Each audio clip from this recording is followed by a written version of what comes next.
বন্ধুরা কেমন আছেন? তো এই যে মোরগটাকে দেখতে পাচ্ছেন, তো এর নামে আমার আপনাদের কাছে একটা বিচার আছে।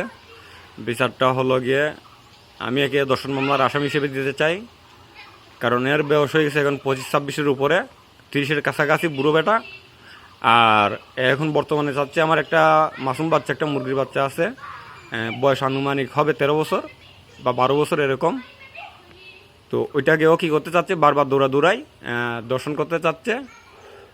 দেখছেন আপনারা, হয়তো বা শুনতে পাচ্ছেন, ও আমাকে হুমকিও দিচ্ছে ওইখান থেকে দাঁড়িয়ে দাঁড়িয়ে। তো এই দেখেন এখন কোথায় উঠছে, এই দেখেন কীভাবে হুমকি দিচ্ছে। মানে ও একটা রাজত্ব পেয়ে গেছে। এটা কার মোরগ বলতে পারি না অবশ্য আমি। তো এর তীব্র নিগ্রহ প্রতিবাদ জানাই আমি। তো আপনারা আমার সাথে সাথে যারা আছেন, আশা করি সকলেই দেখতেছেন ভিডিওটা। আর আমি আমার মুরগির বাচ্চাটাকেও আপনাদেরকে দেখাচ্ছি, একটু বের করে দাও। এই দেখেন আপনারা আমার মুরগির বাচ্চাটা, একদম মাসুম, একদম ছোটো একটা বাচ্চা। হ্যাঁ, এখনই দেখতে পারবেন ওই মুরগটা চলে আসবে এখানে। তো ও একদম ছোটো, তো ওর বয়স হয়ে গেছে ধরেন 13 এরকম। তো ওর বয়সী 13 বছরই দিছি। তো ওই মুরগটা মানে সমস্যা করতেছে, বারবার এসে ওরে দৌড়াচ্ছে, আর আমার মুরগিটা বারবার ঘরের ভিতর ঢুকে যাচ্ছে। তো আমি খুবই ভয়ঙ্কর পরিস্থিতিতে আছি। ও ভয়ে এখন আমার পাশে দাঁড়িয়ে আছে, আমিও লাঠি শুটা নিয়ে আছি। ওই দেখেন ও আসতেছে না, ওই তো চলে যাচ্ছে। আচ্ছা যাই হোক, তো ওই দেখেন ও বারবার ঘরের ভিতর ঢুকে যাচ্ছে।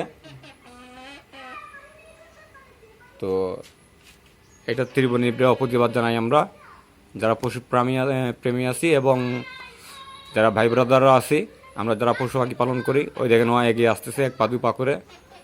হ্যাঁ, আমাকেও মানতেছে না ও, এমন একটা অবস্থা। তো এর কি ব্যবস্থা করা যায় আপনারাই বলবেন। আর মুরগটা অবশ্য আমার না, এটা আরেকজনের। তো চিপা চলে গেছে, ও বুঝে ফেলছে যে ওর আমি ভিডিও করতেছি, ওর বিরুদ্ধে মামলা হবে। অনেক দূরে চলে গেছে, ওই দেখছেন চিপার ভিতরে চলে গেছে। এখন আমি এখান থেকে যদি সরে যাই, ও দৌড় দিয়ে চলে আসবে সাথে সাথে, একটা মিনিটও দেরি করবে না। তো মুরগির বাচ্চাটা হয়ে গেল। ওই দেখেন ভয়ে চিপার মধ্যে একটা গলির মধ্যে ঢুকে আসছো। তো ও অবশ্য আপনাদের যেটা ক ক করে শোনাচ্ছে, বলতেছে যে ও তীব্র নিগ্রহ প্রতিবাদ জানাচ্ছে। হ্যাঁ, সে সাথে বোঝাতে চাচ্ছে যে আপনাদেরকে মানে ওকে সাপোর্ট করার জন্য। আশা করি সকলেই ওরে এগিয়ে আসবেন। তো আপনারা সবাই কেমন আছেন জানাবেন। আর একটা হচ্ছে, আপনারা আমার পক্ষে আছেন কিনা, এই মুরগির পক্ষে আছেন কিনা জানাবেন। কারণ অনেক দিন পর একটা ভিডিও, যেটা দেখে আমি সহ্য করতে পারি নাই। ওই যে দেখেন কুণ্ডটা এখনো আছে, ওই যে দেখেন স্পষ্ট দেখা যাচ্ছে। এই যে আমার মুরগিটা, ওই দেখেন ভয়ে কি করতেছে, ও কাঁপতেছে অলরেডি। ও কিন্তু আসার সুযোগ পাচ্ছে না আমার জন্য এখানে। তো আপনারা যদি দেখতেন তাহলে বুঝতে পারতেন। আচ্ছা যাই হোক, ওরে এখানে আজকের মতো বিদায় দিলাম মুরগাটারে। হ্যাঁ, এই দেখেন কিভাবে আসতেছে, এগিয়ে আসতেছে ও। ওর সাহসটা দেখেন কিরকম, কোথায় চলে আসছে। তো এখানে প্রচুর বৃষ্টি পড়তেছে, আবহাওয়া খারাপ। কিন্তু এই আবহাওয়া খারাপের মধ্যে পাটকেতে নিয়ে যেতে যাচ্ছে ও।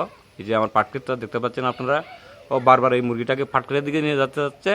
আমি কি করতেছি, বারবার ওরে ঘরের ভিতর ঢুকে দিতে যাচ্ছি।